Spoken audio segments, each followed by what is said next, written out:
Topik bahasan kali ini itu adalah irisan penampang untuk metode bidang diagonal. Di video sebelumnya sudah ditampilkan cara-cara menggambar irisan penampang dengan metode garis afinitas. Nah, sekarang perbandingannya dengan metode bidang diagonal. Pada metode ini, kita harus memilih satu bidang, yang satu mengandung 2 titik dan yang satu mengandung 1 titik.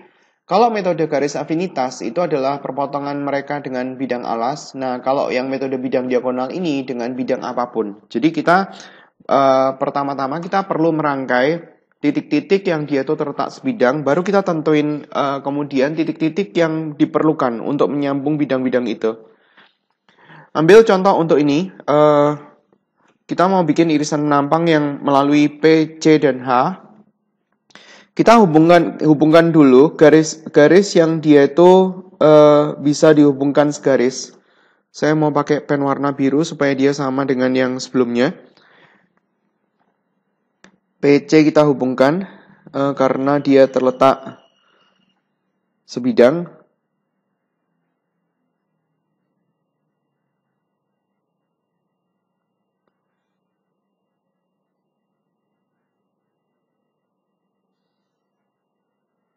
Terus kemudian CH kita hubungkan karena dia juga sebidang.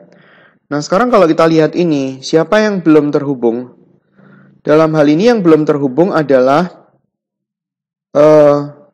bidang yang garis titik antara P dan H.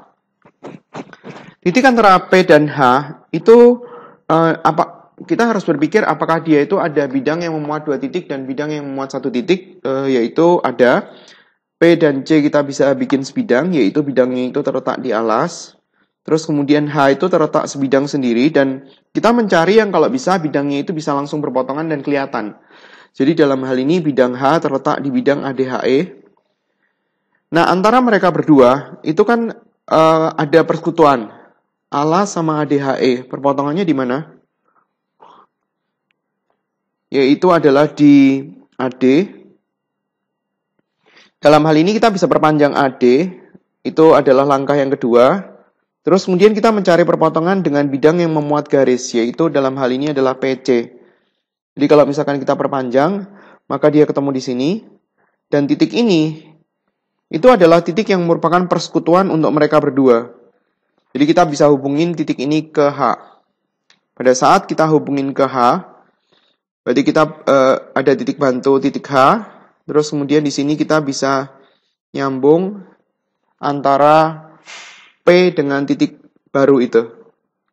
Di sini kita punya titik baru, yaitu adalah di sini. Titik ini bisa kita hubungin dengan titik baru yang merupakan perpotongan PC dengan AB. Nah, di sini irisannya.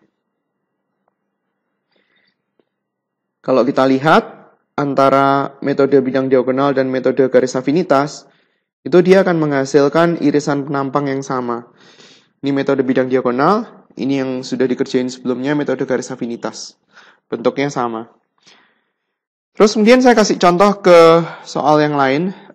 Kita mau bikin bidang irisan penampang yang melalui P, Q, dan R. Pertama-tama kita hubungkan dulu yang dia itu bisa dihubungkan sebidang.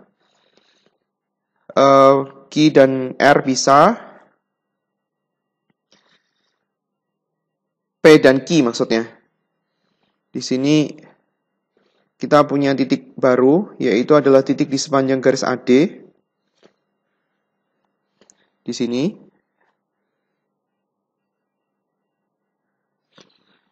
Nah, kemudian kita tinggal tentuin bidang yang dia itu mengandung 1 titik dan bidang yang mengandung 2 titik.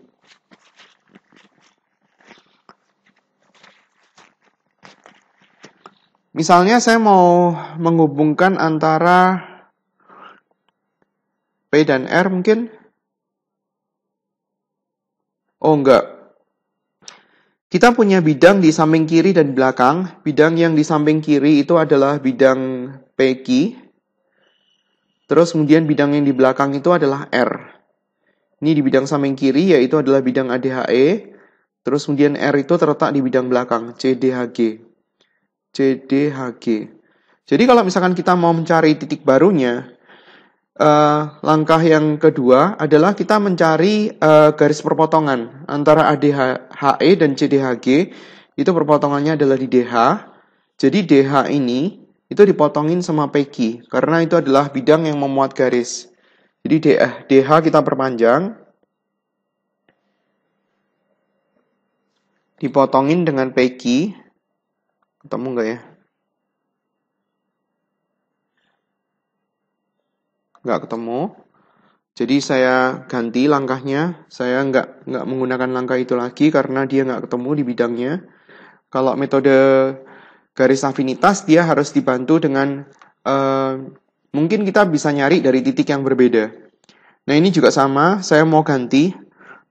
Saya sekarang nggak mau pakai PQ karena dia nggak ketemu. Jadi sekarang saya mau pakai bidangnya itu adalah ACGE, di mana bidang ACGE itu memuat PR. ACGE memuat PR. Terus kemudian saya gambar PR-nya. ACGE-nya dulu saya gambar.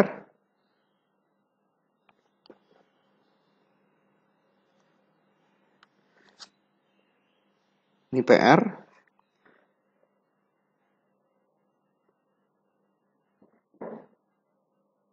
Terus kemudian bidang yang satunya itu bidang yang memuat Q. Saya mau gambar Q dengan BF.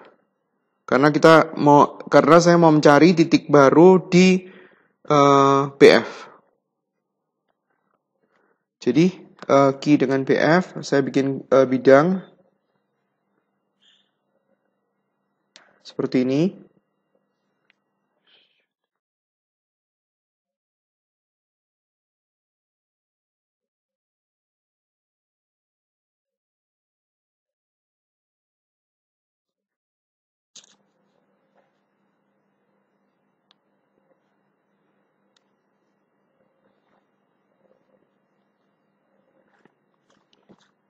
Ini Q dihubungin ke F.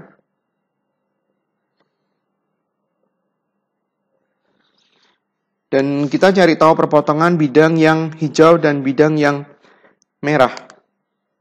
Bidang yang hijau dan bidang yang merah perpotongannya di atas 1, di bawah 1. Di sini. Terus kemudian kita cari tahu perpotongan sekalian sama PR. Perpotongan sama PR di sini. Terus kemudian kita hubungin titik ini sama Q. Kita hubungin titik ini sama Q.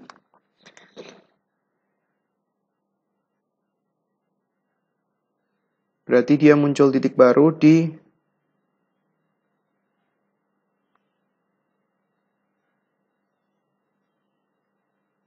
sini. Di sini. Oke, coba kita lihat apakah dia masih nyambung dengan yang sebelumnya. Ya, oke, masih oke. Berarti kita punya titik baru yang bisa dihubungin dengan titik yang ini. Titik ini sama titik ini kita bisa hubungin. Dan dari situ kita ketemu titik baru di belakang. Titik ini sama titik ini kita hubungin ke sini.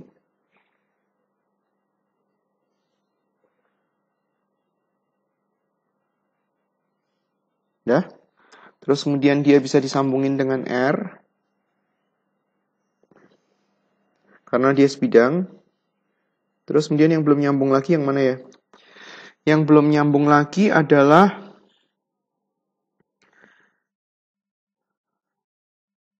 belakang mestinya. Di belakang itu, ini kan Q ke titik ini, nyambung ke sini, terus kemudian ke R. Dia harus bisa nyambung ke belakang. Kalau dia mau nyambung ke belakang, apakah kita punya titik bantu di... Sebenarnya kita nggak punya pilihan untuk ngambil pilihan yang tadi. Sebenarnya kita harus ngambil pilihan yang tadi. Jadi kalau misalkan saya mau ngambil pilihan yang tadi, gambarnya saya agak seret ke bawah. Nggak bisa. Saya nggak bisa seret ke bawah. Ya berarti dia terpaksa. Saya mau tetap ngambil pilihan ini karena dia nggak bisa nyambung. Jadi pilihan ini tetap dilakukan ya. Jadi di sini kita mau bikin bidang yang memuat PQ, yaitu adalah bidang ADHE. Terus kemudian dicari dengan R. Perpotongannya adalah di DH, perpanjang. Terus kemudian diketemuin sama PQ. Saya agak maksa ya. Perpotongannya di sini. Terus kemudian dari situ kita hubungin ke R.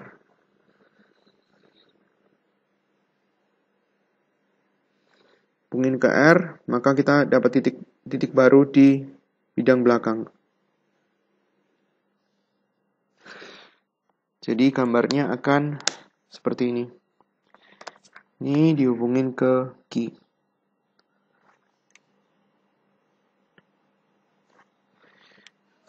Nah, jadi irisan penampangnya adalah ini diarsir.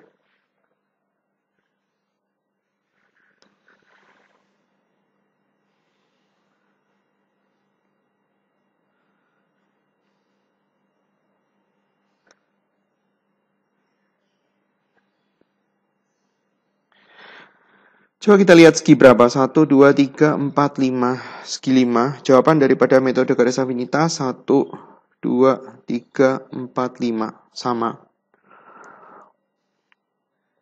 Oke, soal latihan berikutnya. Yang ini, saya pikir ini nggak perlu ya karena AP sejajar BG. Karena di sini pada saat kita gambar yang kemarin, dia tanpa menggunakan garis afinitas saja dia sudah langsung ketemu. Jadi saya ngambil contoh yang lain. Yang ini, prisma. Kita mau bikin dari P sejajar QH sama sejajar AC. Jadi bikin dulu, bisa nggak dari P, tarik garis yang sejajar dengan QH. Dari P dibikin garis sejajar QH, bisa. QH garisnya adalah seperti ini. Jadi kalau dari P dibikin garis sejajar QH, berarti kita akan dapat titik baru di sini. P sejajar QH, udah dapat titik baru. Katakanlah di sini adalah R. Terus kemudian dari P dibikin garis sejajar AC, bidangnya adalah ACGE. Ini bidangnya. Dari P dibikin garis sejajar AC, kita akan ketemu satu titik di sepanjang AE. Jadi ini, bikin garis sejajar, ini titik-titik jangan lupa karena dia menembus ruang. Muncul titik baru di S misalnya, terus kemudian kita tinggal bikin irisan penampangnya. Dari P ditarik garis sejajar QH, dari P ditarik garis yang sejajar dengan AC. Udah, ketemu S. Terus kemudian kita mau mencari titik-titik yang lainnya. Apa yang kita bisa cari? Yaitu, saya menentukan satu bidang yang memuat PR, yaitu bidang CDGH,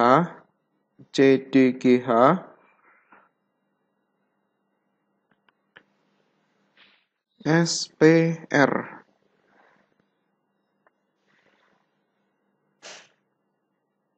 Nggak ketemu.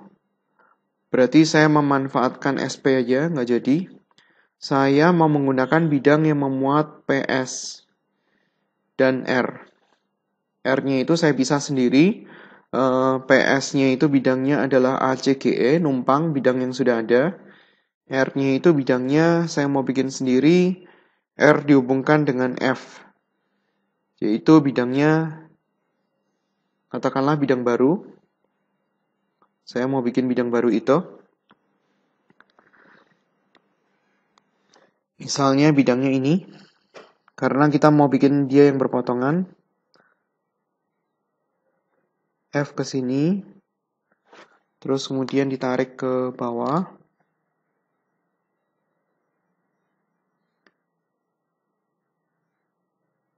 Terus terus dihubungin dengan B.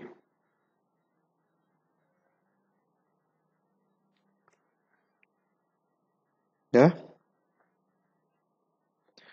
Terus kemudian kita cari tahu perpotongan kedua bidang. Satu di bawah, satu di atas.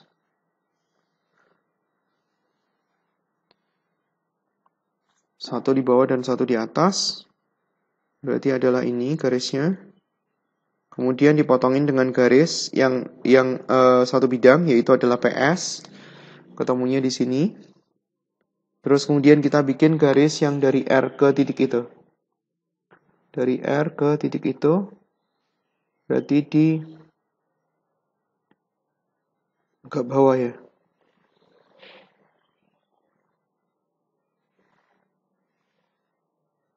Oke, seperti ini.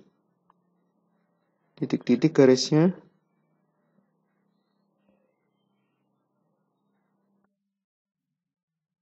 Dah, berarti kita punya titik baru di sini. Jadi apakah kita bisa hubungin? Bisa. Ya, kita hubungin dulu yang bisa dihubungin yang mana. Jadi di sini S dihubungin ke sini. Terus kemudian P dihubungin ke titik ini. Nah, sekarang tinggal cari mana yang belum nyambung. Yang belum nyambung adalah di belakang. Saya mau menghubungkan titik ini saya kasih titik T, bikin bidang baru, T sama S, terus kemudian yang satunya itu adalah R. R terletak di bidang atas, yaitu adalah EFGH. TS saya pakai bidangnya adalah ABFE. Ya, ABFE sama EFGH, perpotongannya adalah di EF. Bisa ketemu nggak ya? Bisa. Perpotongannya adalah di EF. Jadi EF kita potongin sama TS. Ini sama garis kita potongin supaya kita bisa nyari tahu titik tembus untuk kedua bidang. EF di sini. Terus kemudian saya hubungin dengan ST. Ketemu titik di situ. Terus kemudian dihubungin sama R.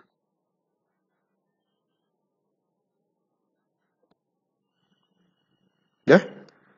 Dan kita akan ketemu titik baru di bidang atas. Bidang atas yaitu adalah di sini. Titik ini bisa dihubungin dengan S karena dia sebidang. Dan titik itu juga bisa dihubungin dengan R.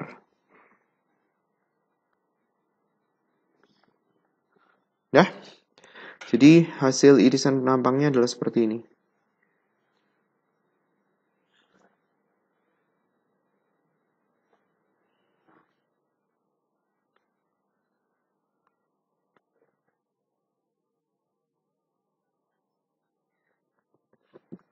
Coba kita perhatikan bentuknya. Itu 2, 3, 4, 5. Segi 5. Ini metode garis afinitas. Sama ya. Terus kemudian untuk bentuk limas, kita mau menggunakan metode bidang diagonal. Titik-titiknya ada P, Q, dan R. Katakanlah titik-titiknya di situ. P, di sini ada R, terus kemudian di sini ada Q.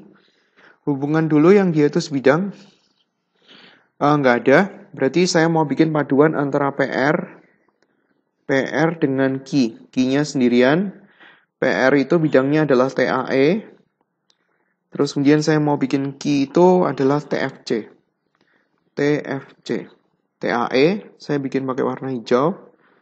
Yang satunya saya bikin pakai warna merah. TAE. Bidangnya di situ. TAE.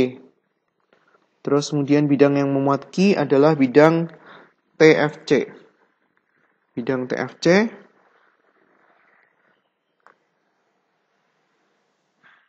Bidangnya seperti ini. Terus kemudian kita gambar untuk garisnya. Garis yang termuat di PR. Aduh, harusnya tadi saya langsung gambar PR-nya. PR. Ini PR.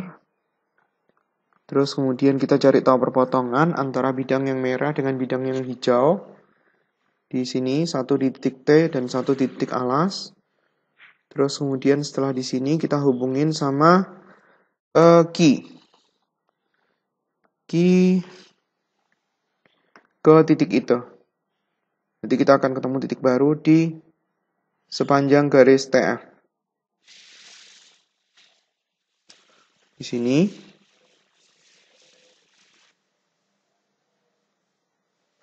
Ya. Apakah mereka bisa dihubungin? Jawabannya adalah bisa. Karena bidang itu adalah karena titik R sama titik di belakang ini adalah titik yang sebidang.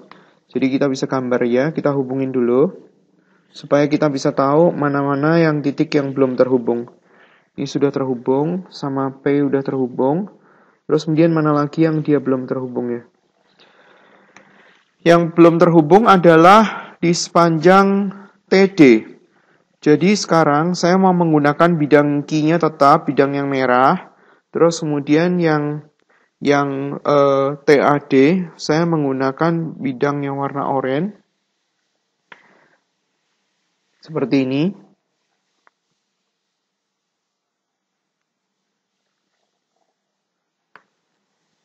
Bidang TAD. Terus kemudian kita cari tahu perpotongannya. Satu di bawah, yang satu itu di atas. Satu di T.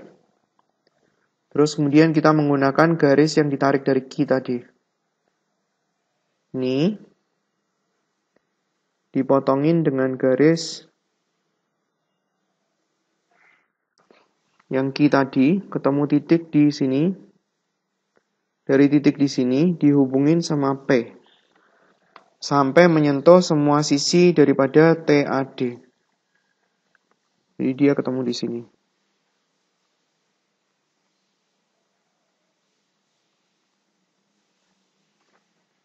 Situ. Nah, sekarang kita hubungin yang bisa dihubungin.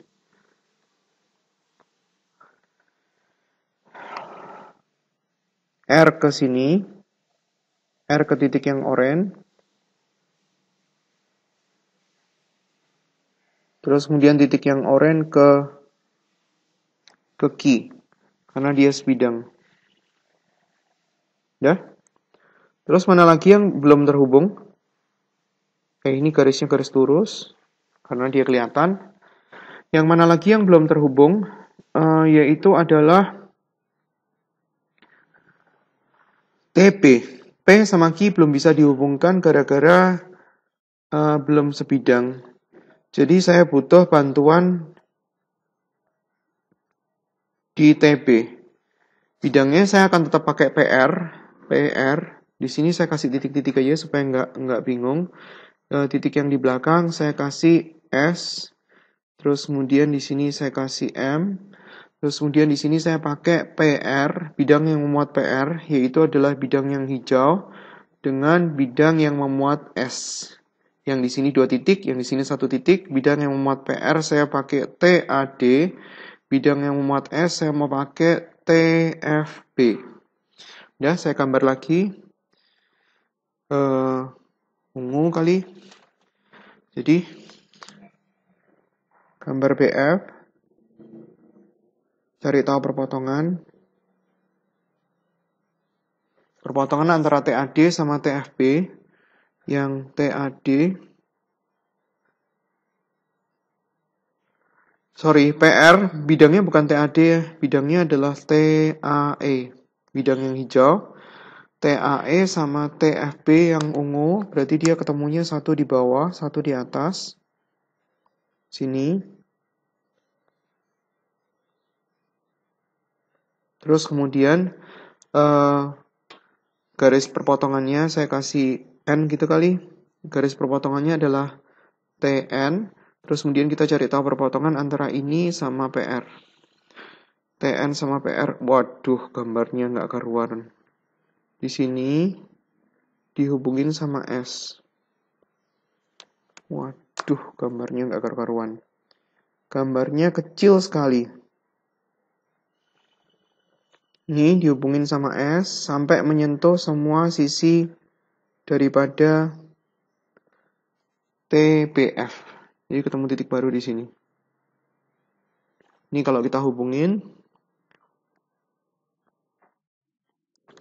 Kita punya titik baru di sini, dihubungin sama P sebidang, terus kemudian dihubungin sama Q sebidang. Coba dilihat. 1, 2, 3, 4, 5, 6. Segi 6. Sementara di yang ini 1, 2, 3, 4, 5, 6. Sama. Gambarnya seperti itu. Ini gambarnya seperti ini.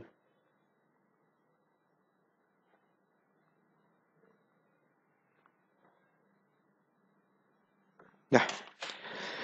Jadi, itu saya ambil contoh yang terakhir. Melalui PQ, P di alas, Q di alas, sejajar sama TC. Sejajar sama TC, berarti di sini kita harus bikin,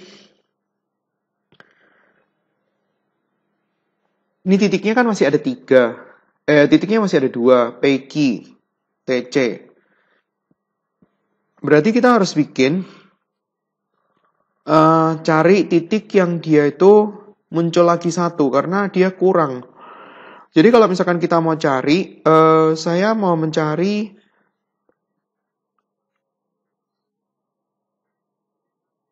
titik yang bisa ditarik yang sejajar sama TC. Jadi saya mau gambar TC itu dengan menggunakan bidang, yaitu adalah TAC. TAC bidangnya seperti ini. PQ itu terletak di alas. Jadi antara TAC sama PQ itu ada titik baru yang dia itu dipotong oleh PQ, yaitu titiknya adalah di sini. Terus kemudian baru kita bikin garis jajar TC. Dari sini kita bikin garis jajar TC, berarti kenanya di belakang, di sepanjang TA. Jadi kalau misalkan kita gambarnya akan seperti ini. Nah, itu adalah titik barunya. Titik barunya di sini. Nah, sekarang kita lihat apakah dia bisa dihubungin atau enggak. Ini adalah R misalnya.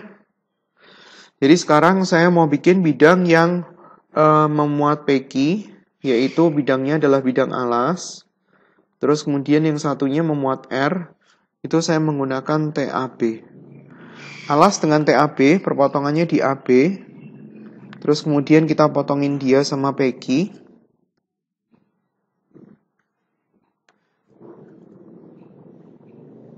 Potongin dia sama PQ. Ketemu titik baru, titik tembus di bidang TAB. Terus kemudian di sini kita hubungin dengan R. Muncul titik baru. Agak nggak ketemu ya titiknya. Muncul titik baru di sini. Terus kemudian kita hubungin yang bisa dihubungin. Jadi ini sama P bisa dihubungin karena dia sebidang. Terus kemudian P dihubungin dengan Q. Nah sekarang bidangnya di belakang nggak nyambung karena Q dengan R nggak bisa dihubungin. Nah sekarang saya mau pakai lagi, ini tadi kan udah.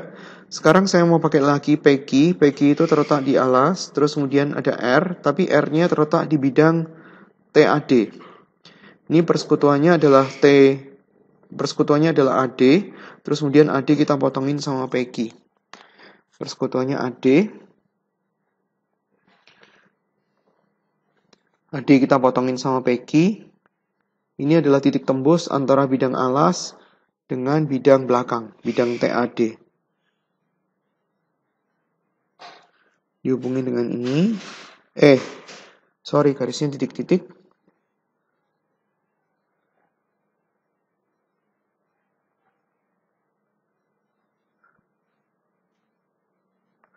Terus kemudian kita ketemu titik baru. Titik baru di sini. Titik baru ini dihubungin sama Q. Baru bidangnya nutup. Dah. Ini adalah irisan penampangnya.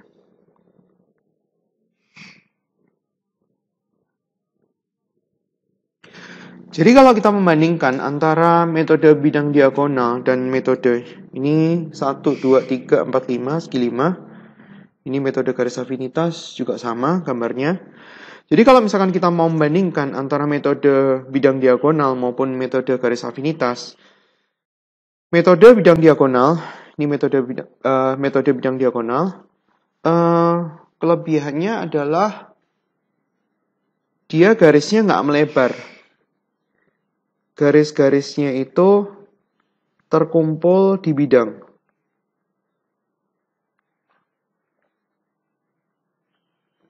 Coba kita lihat metode bidang diagonal. Ini metode bidang diagonal. Ini metode bidang diagonal. Ini metode bidang diagonal. Oh, nggak digambar. Metode bidang diagonal. Ini metode bidang diagonal. Ya, ngumpul di tengah. Nggak ada yang, jarang sekali ada yang keluar. Sedangkan ini adalah metode garis afinitas. Dia keluar. Di luar. Metode garis afinitas. Ini metode garis afinitas. Metode garis afinitas.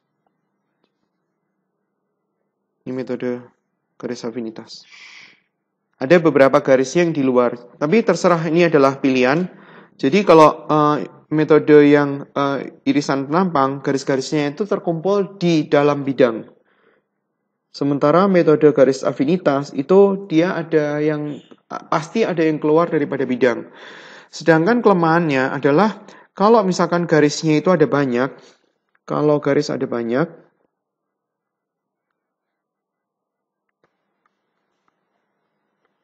maka dia akan cenderung ribet. Karena garisnya itu cenderung ribet karena garisnya terlalu banyak. Ada garis yang terlalu banyak.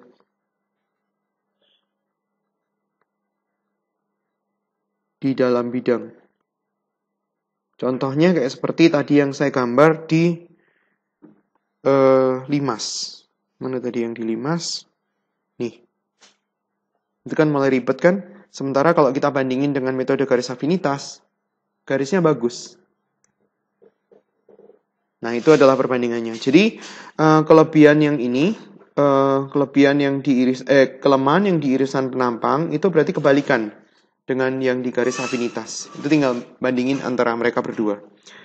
Oke, itu adalah penjelasan untuk irisan penampang yang metode bidang diagonal dan perbandingannya dengan metode garis afinitas. Terima kasih atas perhatiannya. Sampai jumpa di video pengajaran yang lain.